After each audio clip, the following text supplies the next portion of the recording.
Esther, chapter 5. Now it came to pass on the third day that Esther put on her royal apparel, and stood in the inner court of the king's house, over against the king's house. And the king sat upon his royal throne in the royal house, over against the gate of the house. And it was so, when the king saw Esther the queen standing in the court, that she obtained favor in his sight. And the king held out to Esther the golden sceptre that was in his hand. So Esther drew near and touched the top of the sceptre.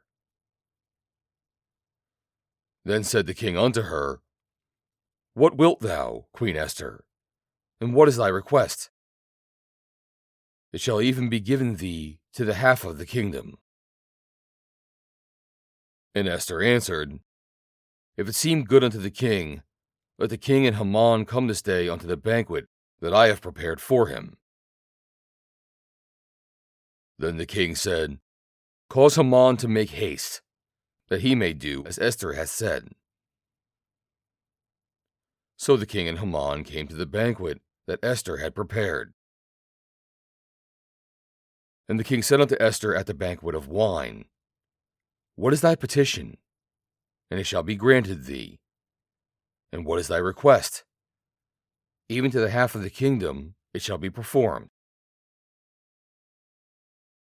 Then answered Esther, and said, My petition and my request is, if I have found favor in the sight of the king, and if it please the king to grant my petition and to perform my request, let the king and Haman come to the banquet that I shall prepare for them, and I will do tomorrow as the king hath said.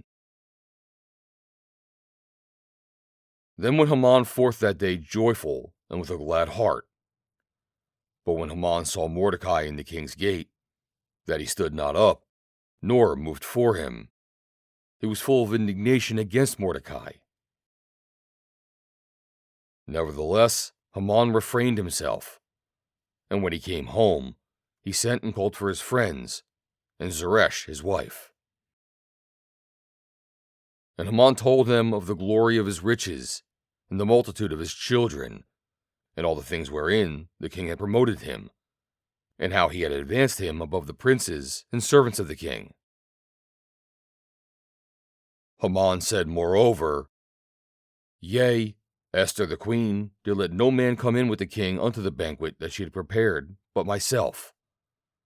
And tomorrow I am invited unto her also with the king. Yet all this availeth me nothing, so long as I see Mordecai the Jew sitting at the king's gate. Then said Zeresh his wife, and all his friends unto him, Let a gallows be made of 50 cubits high, and tomorrow speak thou unto the king, that Mordecai may be hanged thereon. Then go thou in merrily with the king unto the banquet. And the thing pleased Haman, and he caused a gallows to be made. End of chapter 5.